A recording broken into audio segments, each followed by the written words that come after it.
Hi, I'm Angela. I'm a mindfulness guide and a life coach. And today I want to talk about anxiety and that voice inside you that is critical, the inner critic. And I'm going to say that pretty much all of us have this voice, certainly the majority of people. And if we get really open and honest, we hear from people about how they've got this critical voice. And it's the voice that says, you should be better, you should be different, you should have your shit together by now, you should be more X, Y, Z, you should speak up more, you should be quieter. It often sounds like a voice that is trying to protect you. Often it's trying to protect you from humiliation, from failure. And it can get pretty loud and pretty nasty and pretty consistent.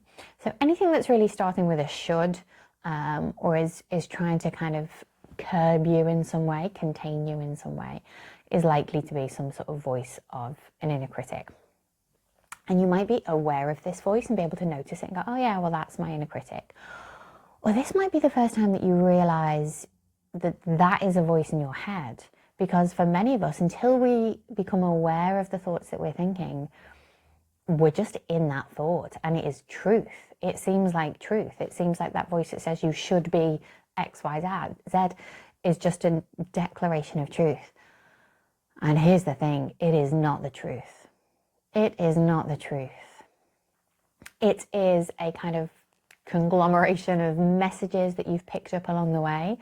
It's conditioning that has been laid upon you from all kinds of places, from parents, caregivers, friends, social groups, TV, teachers, like all of that stuff along the way has contributed to this voice that says you should be like this and you're not, and here are the ways that you fall short. And here's the thing, that voice will look for evidence that backs up its kind of opinion, this message that it's picked up along the way. So it will, scan the horizon. You walk into a room and it'll say like, oh, see, you don't belong here because here are the reasons why. Or you're about to go and do something. It's like, here are the reasons why you shouldn't be doing this. And so it will often seem really credible because it backs up its opinion with evidence. Here's the thing, we can back up pretty much anything with evidence if we set our filter to look for that thing. So it's like, if you're thinking about buying a new car and you've decided you're going to get yourself a nice red BMW, as you're driving along, you are going to notice so many red BMWs. It's like they're everywhere suddenly. Because when you set your filter for something, that's what you notice. And your inner critic sets your filter for certain limiting beliefs, for certain ways that you're not good enough, and it goes out and you set your filter unconsciously. This is all within the subconscious. You go, and then consciously you notice, oh, there's a reason why I'm not as good as that person. There's a reason why I shouldn't do this. There's a reason why I'm not X, Y, Z. Oof, it's exhausting. It's exhausting. And so much of this can be going on without you even being aware that it's happening. As I'm explaining this, maybe you're thinking of ways that you realize you've done that to yourself. Certainly if you've ever, set out to do something new and then you've maybe sabotaged it, told yourself you weren't good enough, kind of tuned into that imposter syndrome that said you didn't belong there or whatever it might be. And I've no doubt there was evidence that backed that up. Other people said that person put me down, or this or that or the other. And so here's the thing, those limiting beliefs about what you can and can't do, what you can and can't have, who you can and can't be, A, they're not true. And B, you will, once they become internalized beliefs, you will likely take them with you to the next scenario. So you leave the relationship, you leave the job, you leave the apartment, you move into another place. The same stories perpetuate because they are beliefs that you have internalized. The good news is you can absolutely change them. You can absolutely release the old beliefs and wire in new ones into your subconscious, into your conscious mind. You can layer in new supportive beliefs, and you can find the evidence, set your filter for the evidence that then supports them. And there are many ways that you can do this, and it takes a kind of layered approach to really do it. But the good news is that your brain is plastic, your brain is malleable, your brain can change. These are not, fixed at all. They're certainly not fixed. You have more than enough capability to change them. The first part of the process is perhaps to identify how it is in terms of what that limiting belief might be. And it can be useful to know where it comes from, although typically there are many, many layers to its origin. Like there might be a caregiver, like I hear my own limiting beliefs. I hear my mum's voice or my dad's voice or a friend from childhood. But it isn't just them. I've then layered on top of that other messages, other voices, and made that my own. So as it's useful to kind of unpack that sometimes, it doesn't always lead to one ultimate story of origin anyway. So there might be a lot of different layers to it. And certainly it can be wonderful and healing to release those. And I do a lot of work to do that. Inner child work can do that.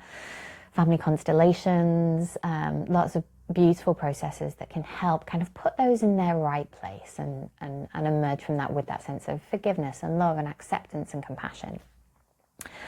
And the other sort of part to this that is, I think, possibly more powerful, who's to say, the process varies, but is incredibly powerful and has to be part of this process, is identifying what it is you want to move towards. So what is the belief that you do want to support, you do want to get behind? I felt a little wave of emotion as I said that, because this is so bloody important.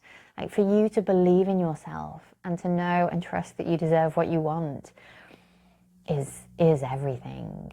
And that can only happen when you believe it can happen and you believe that you're worthy of it.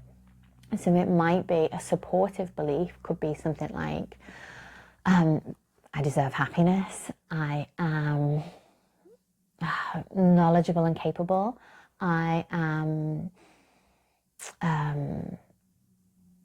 I'm deserving of a place in that meeting. Like, my voice deserves to be heard. My voice is valuable and needs to be heard. What I have to say is important.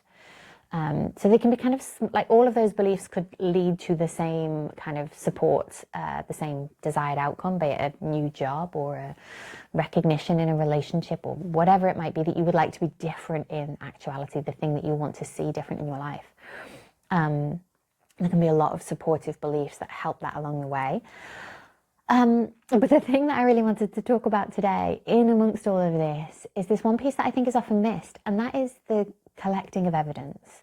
So like I said, when you have a limiting belief, you will go out into the world and collect all this evidence that supports it. And when you're trying to embed a supportive belief, it is an absolute game changer to go out into the world and collect the evidence that supports it. And here's the thing, you can do it the other way around. You can collect the evidence first and then let yourself draw the conclusions from all this good shit that you notice. So if you start to notice and keep track of and give yourself credit for the things that you do well, the things that you are good at, the things that you've already mastered. So there is so much in your life that you have become excellent at, brilliant at. You know, when you were 10 years old, you couldn't read, write, run like as well as you can now, right? You've spent however long since that time mastering and getting better and better at so many things that you now take for granted. So even if you just take the basics, you can acknowledge that you're masterful at some basics. And then let's look at the things on top of that that you excel at. You know, maybe you're really good at creating new relationships. Maybe you're really good at detail. Maybe you're really good at being punctual. I'm not. I've never mastered that. I'm still trying to master that. I'm not really that bothered. There are so many things that are those kind of like foundational pieces. And then there are so many more. And so I would suggest that you start a journaling practice where every day you ask, what did I do well today? And it can be those basics. You can have brushed your teeth well, you can have got to work on time well, you can have looked after yourself well, looked after another well, responded to an email well, written something well, understood something well, communicated something well. I'm kind of talking for myself here. You can have driven well, you can have blah, blah, blah, blah, blah, right? There are so many. If you start, then you won't be able to stop. You'll have done so many things excellently today. And the more that you can do this, and the more that you can get comfortable with giving yourself credit, because here's the thing, like when you've got a strong inner critic, you don't have much tolerance for compliments. I bet typically when people tell you something good about yourself, you're like, oh, bat that away. Maybe, you know, some self-deprecating comment, or well, they didn't really mean it, or yada, yada, yada, right? There'll be many ways that you get the feedback that says you're a wonderful person and you do things brilliantly and you're valuable and wanted and important and needed in many aspects of your life. But maybe you haven't been able to receive that message. So the other thing that this exercise does is kind of expand your tolerance for receiving a compliment. And you're not bigging yourself up and you're not lying, you're just collecting evidence. What did I do well today? And remembering the thing, and it, you know, it's just a fact. You're collecting data. Okay, well, this morning, no denying it, I did this thing well. And doing that daily is an absolute game changer. And from there, many wonderful things will happen. One is that it will soothe the inner critic. So that voice that says you should be more, you should have done more, blah, blah, blah, blah, blah, blah. It loves evidence. Like I say, it will set your filter to go and back up its own opinion. But that voice, that inner critic, is also like, it's on your team. It sounds often like it is, you know, battering you and pushing you down, and in some ways that is the impact. But its intention is love and protection and your highest unfolding. It wants you to flourish and succeed. So when you give it the evidence as to the ways that you are, it will start to change its opinion. Your inner critic will start to become your inner ally, because you're becoming your inner ally. You are feeding it the data, the information that says, here's what I do well. And that is also going to build a really grounded confidence. So if you're somebody who ever suffers from anxiety, which is the voice that inside that says, like, I can't manage this challenge that's in front of me, I can't meet this expectation. And there's two things going on there. One is you're probably diminishing and pushing down your own capacity to do whatever it is that needs doing. And two, you might well be increasing the size of the challenge, saying like, oh, I can't meet this, whatever it is. A lot of that could be story about, you know, worst case scenario, how it might be, like the size of the challenge might be slightly inflated and the size of your capacity might be deflated. So as you are doing this exercise and every day collecting the data on what are you doing well, what have you already mastered, what did you do really well today, you're going to build this really grounded confidence that will absolutely stand you in good stead, especially when challenge comes up, moments of stress, moments of pressure, which can then just help us grow rather than feeling that overwhelming sense of anxiety. And I remember with a client who did this really consistently, and I would say she did it for, I don't know, maybe like 6 weeks, but every day she wrote down, amongst other things, she answered the question, what have I done well today? And I remember that she had a one-to-one with her manager coming up. And typically in her life, when she'd had a one-to-one coming up, she had had the feeling of dread and anxiety. And the feeling was like, what negative feedback am I going to get? How am I going to be told that I should be doing things better? And she was doing this practice and answering some other questions, which I'll give you as well. And as the one-to-one was, you know, in her diary and it was coming up, she found that for the first time ever, she was looking forward to it. She was like, yes, I've got my one-to-one next week. And she was excited. She had a nice sense of anticipation because she had this bank of evidence of all the things that she was doing well. Oh my God, what a lovely feeling. And you know, what can happen from that place? You walk into that meeting with that sense of who you are and what you offer and what you contribute. What else is possible? How is that energy going to shift a one-to-one meeting? And also from that place, you can absolutely receive ways in which to improve because you've got that baseline of confidence and self-trust and knowing who you are. So that was a little deep dive into the inner critic and the use of evidence, how you can fuel the limiting beliefs or you can support and fuel the positive, supportive beliefs. And yeah, so why not play with that? Why not play with collecting the evidence first and see what supportive beliefs emerge from it? Maybe you won't be able to deny that you are capable and brilliant and kind and liked and loved and lovable and just a great human and worthy of everything you desire. I certainly hope so. And if you try this, I would love to hear how it goes for you. Oh, before I go, I said I'd give you some more questions. So what have I done well today is a game changer for confidence and for reducing the inner critic. The other one, and I've mentioned this in another video recently, is what are you proud of? And they can often be the same thing, but when you differentiate them, when you ask, what am I proud of? What you're going to find there is the stuff that comes up in that list is what you value. So, you know, there's a million things that you do well. I can reel off all the things I do well, some of them mundane, some of them profound, whatever. But it's the ones that I'm proud of that tell me about what's important to me, tell me what my values are. And that tells you a lot about who I am.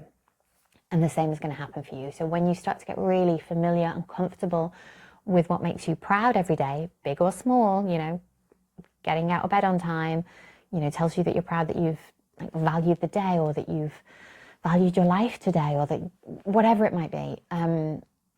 It's going to tell you about who you are, and that reinforces your identity, which is so important and nourishing when we're on this journey of healing and self-discovery and self-love. So what have I done well today? What am I proud of? And then what am I grateful for? What are you grateful for today? Because when you can tune into that, you are going to change your physiology. You're going to get the stress hormones out of your body, and you are going to welcome in some dopamine, some oxytocin, these wonderful kind of feel-good hormones that have you better able to connect, better able to be creative, and yeah, just increase your well-being, increase your body's capacity to repair, to heal, like so many good things. So what have I done well? What am I proud of? And what am I grateful for? Asking yourself those 3 questions every day. And maybe, you know, set yourself a little challenge. Could you do that for a week? Could you do that for a week and see if it was beneficial? And once you've done it for a week, could you do it for another week? Like I say, my client did this for 6 weeks, maybe longer. And the impact was profound. And I see this time and time again. The impact is really profound. So yeah, good luck, enjoy, and I'll see you soon.